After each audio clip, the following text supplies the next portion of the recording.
各位粉絲、各位朋友，嗱喺呢度隆重宣佈咧，阿 Katie 老師嘅通靈班咧，本身係7月嘅11、12，係已經爆咗啦。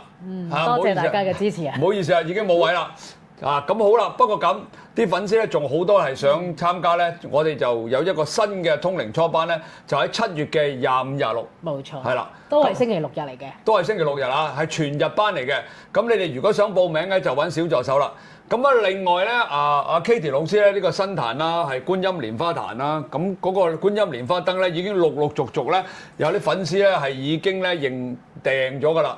咁啊，如果你哋各位邊位係想繼續去供呢個觀音蓮花燈嘅咧，就聯絡小助手啦。嗱，係得暫時係得咁多啦，而家仲有少部分咧可以俾你哋去請嚟供㗎嚇。咁啊好啦，咁我哋呢度就講到呢度先，大家記住揾小助手啦。好，拜拜。各位粉絲、各位朋友，歡迎大家嚟到凌晨空間之法界領航。咁啊，今集咧我哋有個特別嘅嘉賓咧想通靈嘅，不過唔好講住。嗱，咁啊，首先咧我哋喺7月11、12號咧就開咗第一班嘅通靈班啦。咁啊，但係已經爆咗啦，唔好意思啊，已經冇位啦。咁所以咧，我哋就加開多一班咧，係7月嘅25、26號，係通靈嘅初班。當然啦，往後會開埋呢個通靈嘅中班同埋高班啦。咁咧想報讀嘅粉絲們咧，你哋就唔好再話7月11、12啦，一定要去到7月嘅25同26啦，好嘛？咁你哋想學呢個通靈初班嘅話咧，就聯絡小助手啦。咁電話我會寫喺度啦，大家好冇？一於係咁話啦嚇。咁好啦，今集咧我哋頭先講咗啦，咁我私底下就問阿 Katie 老師，開頭佢唔制嘅，佢話唔好喎，我唔知點解唔好啊。但係我想咧最弊點解咧？嗱，我哋之前通咗好多大明星啦。咁今集我想阿 Katie 老師通呢位明星咧，其實都係好出名嘅明星，係邊位咧？係成灰安。我哋頭先咧，其實講到嗰部分就係咧，有一個點講翻前一集啦，就係佢喺呢一世可能一個俾人形象係惡形惡相，但係實際上佢可能離開咗，或者佢個靈魂魂魄本身其實佢未必係呢個樣㗎，係有機會係咁啊。即係有機會咧，個樣會變嘅。嗱，我講翻少少先啦，因為佢住嗰度地方咧，我好多年前咧有一次，咁我就揸住架吉普車去到，咁嗰部即吉普車咧，佢前邊嗰度咧，即係佢住嗰個村嗰度前邊一個大空地嘅，咁個吉普車係好靚嘅紅色嘅，咁啊追得等耐，咁佢已經有人走出嚟㗎啦。問你做咩啊？你嚟呢度咁樣㗎？係啊。後尾我先知道原來咧嗰度就係阿大傻哥咧，佢後邊就係佢住喺嗰度嘅，即係話咧佢嗰個村裏邊咧，即係所有嘅人咧，佢阿大傻哥咧係好出名嘅個村裏邊，聽講仲話好似去到村長咁嘅位置添。咁啊，但係咧嗱，我哋就逐啲講啦。當時佢出嚟嘅形象咧，哇又高大啦，係嘛？嗰個樣咧個頭咁大個啊！好犀利，好惡！佢就係拍咗我冇記錯係唔記得咗邊套戲啦。總之，我記得佢初頭出現嘅時候咧，個頭咧係一個金色嘅頭髮，咁呢度係梳起咗嘅，哇！好犀利啊嗰套片啦。咁咧，自從嗰次之後咧出咗現咧，就不停咁啊接咗好多戲啦，亦都出名啦。咁但係咧，佢嘅形象咧永遠都係惡形惡相㗎，即係好少。當然啦，佢後尾往後都拍咗一啲比較溫情嘅片嘅，但係冇辦法，即係你唔慣啊！你明唔明啊？咁我想問咧，就係話叫阿 Katie 老師，佢而家第一就全個 YouTube 就冇人去通靈過阿成灰安啦。咁我就請求阿 Katie 老師咧去通一通阿成灰安。咁啊，順便問一問佢咧。第一，佢而家點啦？第二，我想問咧，其實佢個惡形惡相咧係佢自己做出嚟啊，天生啊，定係還是點樣咧？咁樣啫，好嘛？咁我開始咯。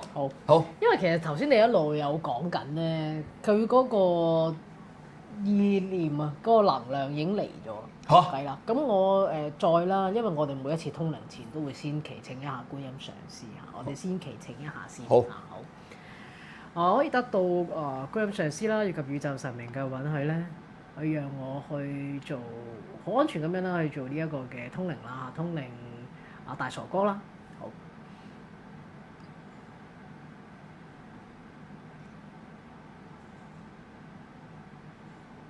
佢果然咧出嚟嘅樣咧，同佢嗰個我哋現世睇到嘅樣係好唔一樣嘅，因為我而家睇到佢個樣咧係一個好似小型版嘅彌勒佛嘅樣，咁慈祥，光頭，跟住着住一件金色袍啦，戴住好多串嘅佛珠啦，好似嗰啲琥珀嘅佛珠啦、合十啦，係好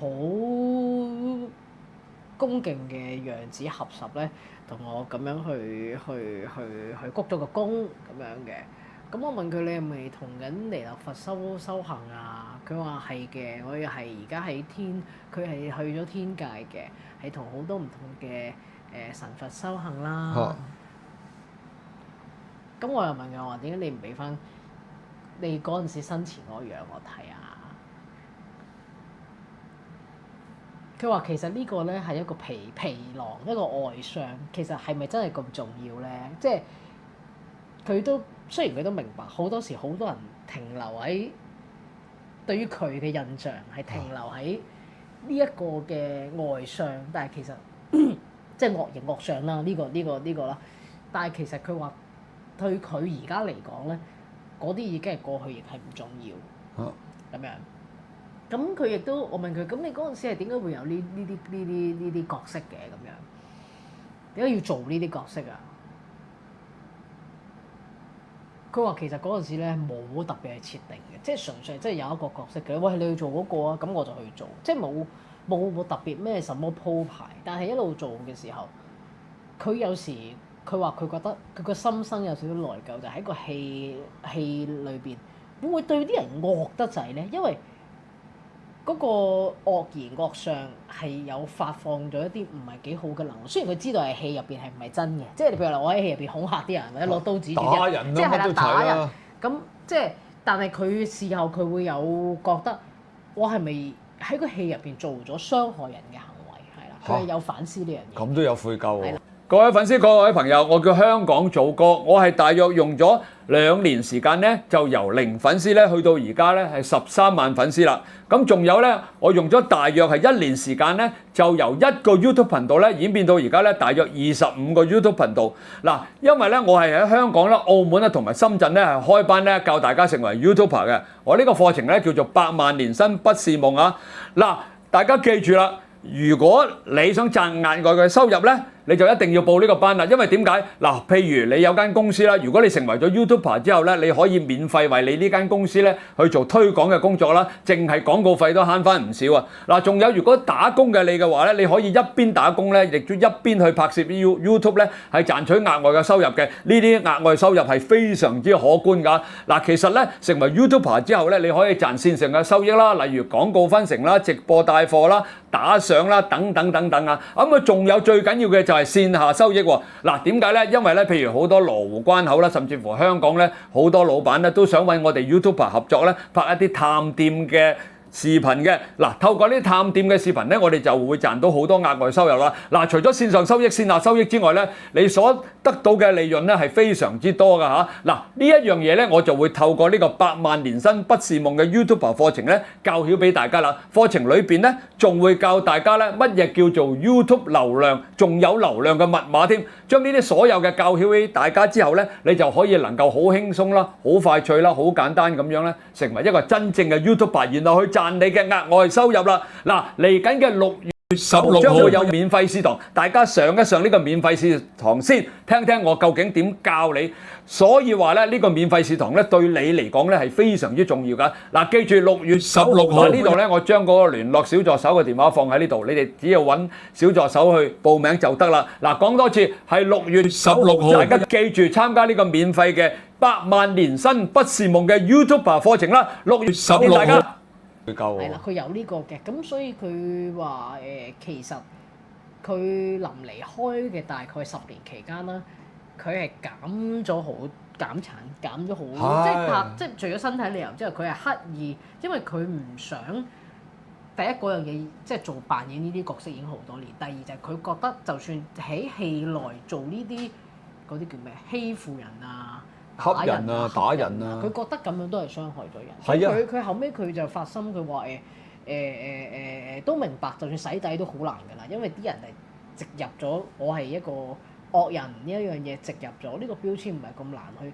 唔係咁容易去改變。咁所以佢就刻意係有減產咯，同埋佢係想借助今次呢個通靈去講，好多人係俾個外面嗰樣嘢去蒙蔽或者蒙騙咗一啲嘢事物上嘅本質，即係一個人就算佢表面好似惡形惡相，咁佢內心係咪真係一定係唔善良咧？即係佢係想我透由佢呢個通靈去傳遞呢個信息咯。哦，你揾即係其實佢而家完全唔係嗰樣嚟嘅，完全係好似一個活佛，光頭，有9個點喺個頭殼頂，跟住塊面係好點講？即係好似一個活佛嘅，慈祥再係嗰個樣脹脹咁樣同埋佢慈祥個係啊，同埋佢係着住一件金色嘅袍啦，同埋佢個手咧，即係佢係有做一個法印咁樣行出嚟。佢話我而家係做修行，所以我一定會咁樣啦。用呢個形象係啦，而佢話希望睇到呢段片嘅過往佢嘅觀眾朋友，如果曾經有啲暴力嘅畫面令佢哋唔舒服嘅畫面，希望大家放低咯，因為佢明白嗰個係戲裏邊嘅世界咯，唔係佢真實嘅本質。但係我哋要有辨別力，即係有一個明辨力去知道呢啲係真係戲入邊嘅嘢咯。唔係你，喂，可唔可以問一問佢咧？嗱，其實喺佢咁多年嘅，佢都拍咗好多年戲啦嘅生涯裏邊咧，有冇一啲比較遺憾啲嘅嘢啊？咁樣，或者佢個人生裏邊有冇覺得有啲遺憾？佢話好多時間係冇照顧佢媽媽嘅。佢話好多時候喺個工作入邊度過啊，因為拍戲試過就係、可能我拍一個 shot，但係我係等晒所有演員埋位啊，可能佢成單嘢2日啊，3，即係好多時間喺入邊啊，所以佢係忽略咗好多佢身邊嘅人咯。肯定係啦，佢冇照顧好佢嘅媽媽咁樣。哇！好人性化喎呢樣嘢真係。佢其實係好孝順，同埋佢係心腸好柔軟。我可以講話大傻哥佢柔軟到係，即係佢對住啲小動物又係好愛錫，即係唔會係大家所諗嘅嗰種會嚇啲小動物啊，嚇啲人啊。嗰個其實係個戲裏邊嘅，只係戲裏邊嘅形象。我聽講咧，有啲童星咧同佢拍過戲咧，話咧阿大傻哥其實喺個戲後啦，即係當然啦，佢拍戲嘅時候好惡啦。其實喺戲後咧，佢都好照顧啲童星啊，即係一啲都唔會惡佢哋對啲小朋友咁樣喎。佢相反係好有禮貌啦，同埋佢其實佢都講㗎。佢話佢就算我而家係天人，有時我如果收到一啲人間嘅感召或者感應，我會盡量去滿足佢哋咯。只要嗰啲人係唔係做壞事或者唔係大奸大惡，即係佢好似係會收到人間嘅一啲人嘅召喚，然後將一啲好運啊、福報啊，佢會去再 send 俾啲人。即係其實佢而家就真係好似造成咗一個天界嘅活佛、天人修行。我覺得佢係好有智慧，同埋佢嗰個金色光係，即係我唔知大家有靈視入啲朋友啦。其實而家我哋成個有啲橙色、金色光圍住喺呢度，圍住喺我哋個空間入邊。而家係佢嚟咗定係你去到佢嗰度啊？佢嚟咗個能量係在㗎嘛？能量來咗。我哋做緊通靈，能量就會來咗喺呢一度。哦。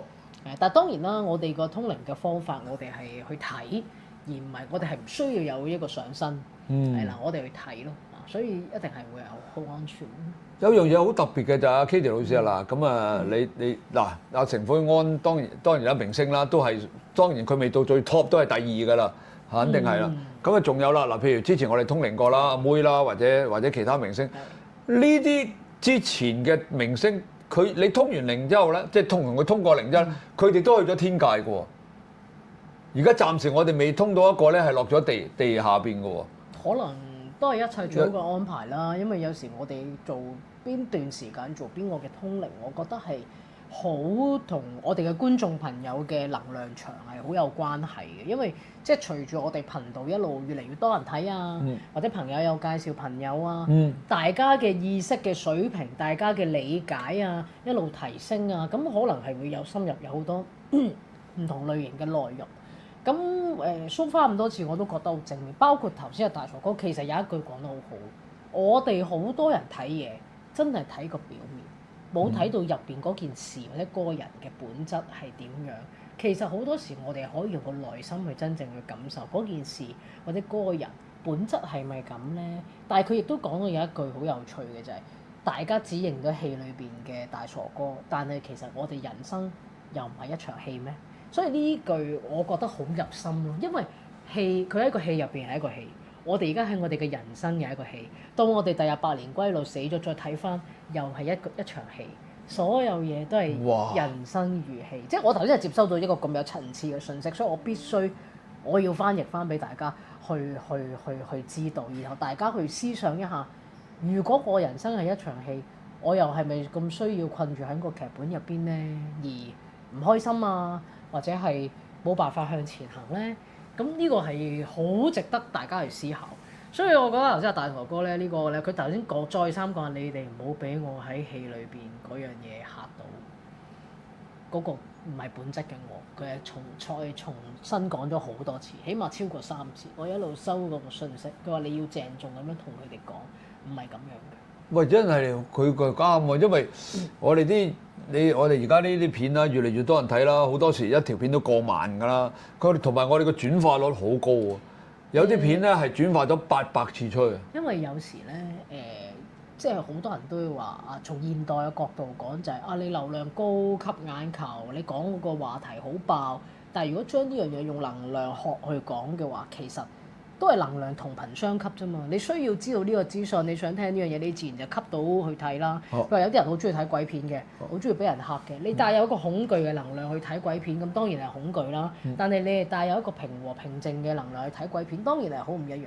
你個心係惡，你睇嗰樣嘢係惡；你個心係慈悲，你睇嗰樣嘢就係慈悲；你個心係靜，睇嗰樣嘢就係靜。其實真係咁嘅喎，你嘅心念透油出，你要投射出嚟嗰樣嘢，你睇出嚟嗰樣嘢就係嗰樣嘢咯。所以我成日都講，同好多人講，我話其實有時特別啦，即係一啲公眾人物啦，好多人其實面對壓力好大，會承受好多人嘅非議啊，或者 haters 或者講嘢。你點樣去平靜你自己嘅心智去接受呢樣嘢咧？咁我就係用上述嘅呢種方式去開解翻嗰啲人咯。因為你本身你個本質都唔係咁，但係人哋就睇咗你係咁。人哋用個惡念去睇你可能你係個善念嚟嘅，人哋用惡念去睇，咁你無需要去墮入人哋個劇本啦，係咪？即係所以呢個好有趣嘅，其實係完全係一個同頻相吸。咩人睇到我哋嘅頻道，或者有啲人可能今日呢段片啊係你睇我嘅第一段片，我非常感恩。但係我相信繼續我哋會有好多精彩嘅片段，俾到好精彩嘅信息大家。而呢啲信息係你當下最需要聽。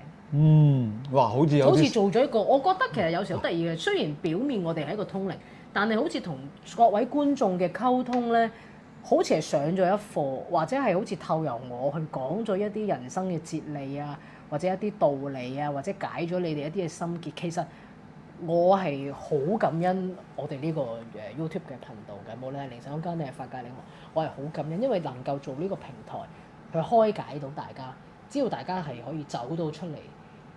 平靜，放低翻啲執着，我覺得已經達到咗個目的啦。咁你呢輪又真係好多人揾你去做呢啲通靈又好，祈福又好，或者供呢個觀音蓮花燈到呢輪真係多到不得了，基本上小助手日日都有電話到咁滯啦。咁啲粉絲梗係睇咗，覺得你能夠為佢哋帶到一啲嘢嘅，佢哋先至會揾啦。其實九運咧係都同大家做一個預告啦。嗱，我哋咁多段影片好少講九運呢啲嘢，咁我係九運咧係會讓好多過往你認為好似係啱嘅嘢，全部會瓦解嘅，全部會爛晒嘅，因為你或者你會可能有啲特別痛苦嘅經歷啦嚇，無論係你嘅健康上啊各樣嘢，九運係好容易有呢啲轉折嘅，同埋但係點解你經歷呢啲嘢咧，係迎嚟將來更加大嘅突破，係啊，咁所以係好多人咧都係浴火重生嘅，將自己嗰啲嘢全部瓦解晒咧，重新再嚟，但係瓦解嘅過程裏邊咧係會可能有啲痛苦。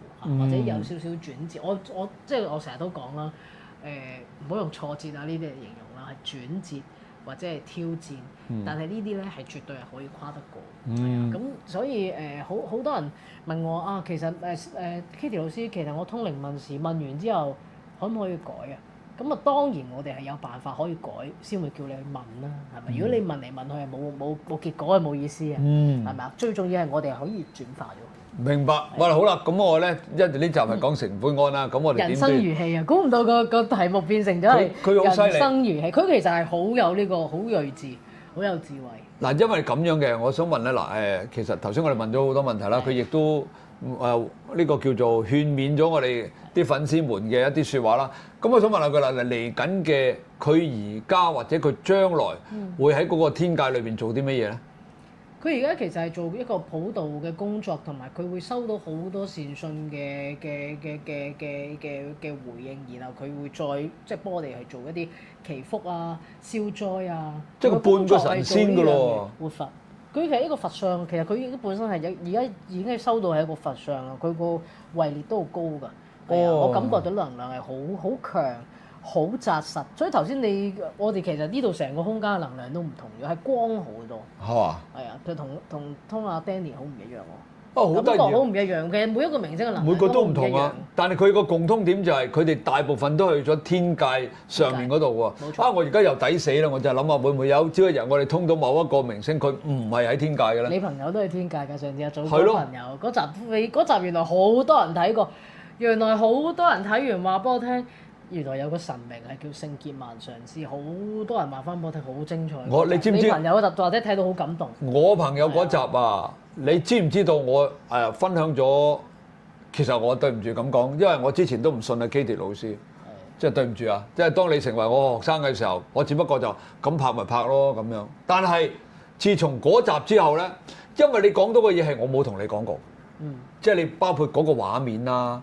包括你講佢係好中意 vintage 啦，包括你話佢坐喺度嘅姿勢啦，哇根本就係我平時我個朋友嘅生活，佢每一日都係咁樣，即係佢當然啦，佢放假嘅時候啦，同埋你描述佢個性格啦，佢着嘅衫啦，係 exact，因為我之前係冇講過佢呢啲咁嘅嘢俾阿 Katie 老師聽嘅，係絕對冇講過，因為我哋拍嘢永遠都係㗎，嚟就嚟㗎啦。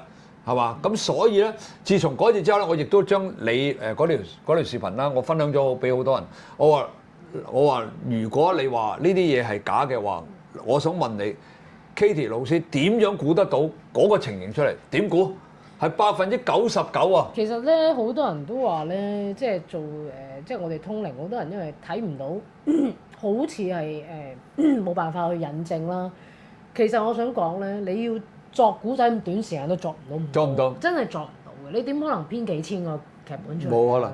同埋你短短幾句説話就講咗佢平時個人啦、衣着啦、性格啦，同埋佢生活啦，發生過啲咩？就短短唔係好多時間，佢平時就係咁樣噶啦嘛。就係所以我就成日都同我呢份，有啲人問我，喂，因為我哋好多粉絲啊、好多同學啊都跟過我啊，又有時我見到佢問，其實 Katie 老師究竟真定假咧？我話第一唔使講真假。我自己親身經歷，佢講得出我個朋友嘅嘢，我已經信到十足十，係冇可能講到最經典嗰句，你知唔知係咩啊 ？Vintage 唔係 vintage，你啊錯啦嗱，你唔知啊，因為你淨係翻譯翻啫，即係叫做你咪記住，突然間有一句你就話阿祖錢咧就揾唔晒㗎，顧住身體啊老友。記唔記得？可能你都未唔記得。記得啊！呢句完全複述佢嘅口語講翻出嚟啦，個語氣。我頂啊！直頭我直情覺得你講嗰陣時係佢已經坐喺我前邊啊咁樣。佢平時真係有咁樣講㗎。佢有時見到傾傾下偈，喂攰啦，你都眼瞓係啊，我唔夠瞓呢輪。咁佢就會講呢啲説話㗎。哇！我同我老婆講冇可能講得到，講真㗎。所以我就深信不疑，就決定咧跟阿 Katie 老師咧學呢個通靈初班，希望咧中班再高班。可能你睇到自己嘅前世今生都好震撼。我唔會驚，但係我只不過就話，即係既然你做嘅你通我個朋友，你都可以通得到嘅話，如果有朝一日我學識咗嘅時候，我自己去通嘅話，哇，係咪簡直眼界大開啦？其實個感受係好唔一樣，你第一身去睇前世嘅畫面，因為每個人嘅接收唔一樣，因為有時咧我哋接收得快嘅信息好多，我哋要啲時間翻譯出嚟，所以你其實嗰次即係祖哥你朋友講嗰句嘢，其實係個意念傳咗落個腦，然後我再講用翻佢嘅語氣講翻出嚟。哇！我嗰陣時講俾你聽，我簡直我覺得佢已經坐喺我隔離啊！但係唔係我想講啊，唔係上身啊，更正，因為好多人以為係上身，唔係啊，係純粹係佢講嗰樣嘢，我好似一個翻譯員。翻譯翻，用佢嘅語氣翻譯翻出嚟，話翻俾阿祖哥。我同阿鐘師傅都咁講，鐘師傅問我，佢有睇嗰集啊。佢話：喂，其實你哋係咪度定？我度你個死人頭啊，度定。我哋奉旨拍嘢，我同你拍嘢都唔度㗎啦。我其實做好多 case 咧，特別而家好多個案先人問事啦，譬如問離開咗嘅先生啊，或者太太，有時我一講出嚟咧，啲個案即刻喊到好似決堤啊。係啊，你講過啊。佢話真係即係有啲嘢係只有係我哋兩公婆先會知道，或者點解你會講得出佢個樣啊、佢個神髓啊、佢講所有嘢、或者係佢哋未問到喺個心入邊嘅説話，我已經睇到得啦，你唔需要問啦，我幫你解答埋，因為我係讀到嘅，我係 read 到，我係讀到，咁所以變咗我哋每一次嗰個私人問事都會係有呢啲情況會有出現。你想咪啫？我呢啲咁硬淨嘅，我當時我話我有冇搞錯？你冇可能講到嗰句説話出嚟嘅。呢啲係我同佢好 close 傾偈嘅時候，我連我老婆都唔知嘅。即係我點可能我同我個 friend 傾幾個鐘頭，我逐個講過俾佢聽啫。但係我老友餐都係咁嘅。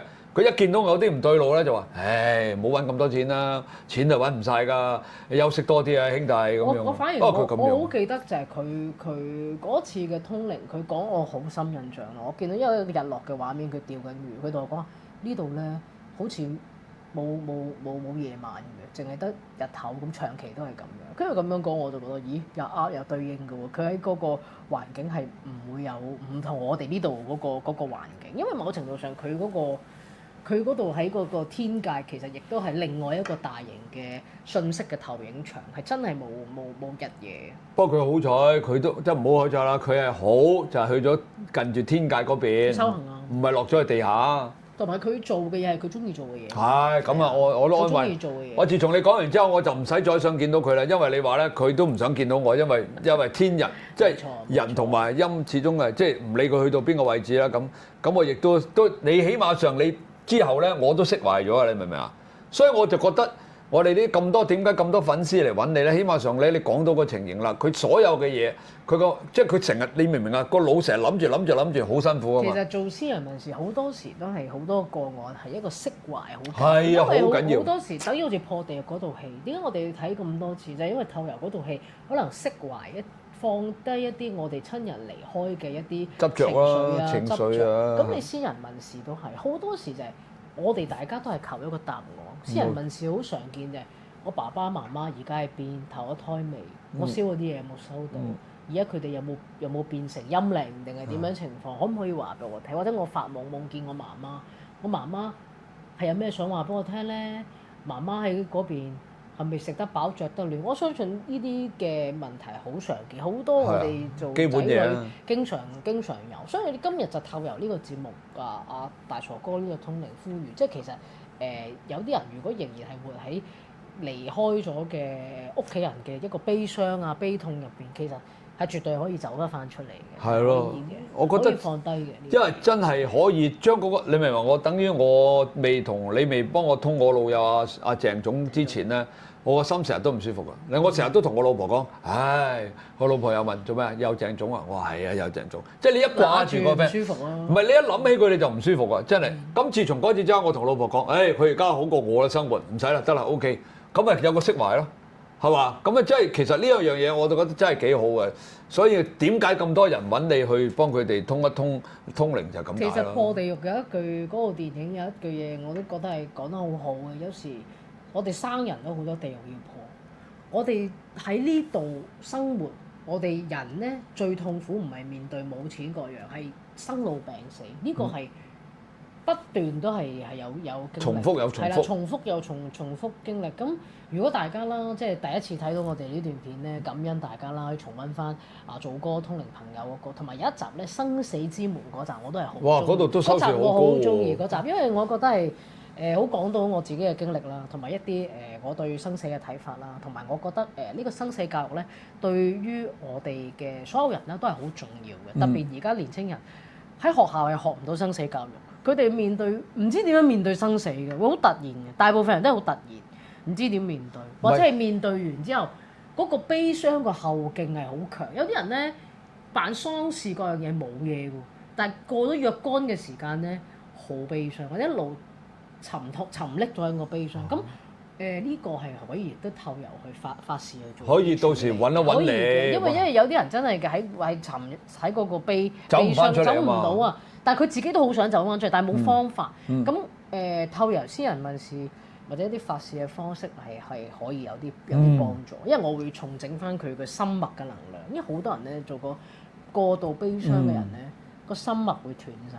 我哋睇能量睇到，咁個案自己都唔知，就係覺得我心好痛，但係其實我哋係睇到。咁呢個我好想透入個節目去講，就係可以做一啲嘅療愈嘅，係可以嘅。咁唔緊要啦，嗱，往後日子裏邊咧，我哋揾一集專嚟講呢樣嘢咪得咯，等大家知得更加多啲嚇，我哋啲粉絲會一路追住嚟睇㗎啦。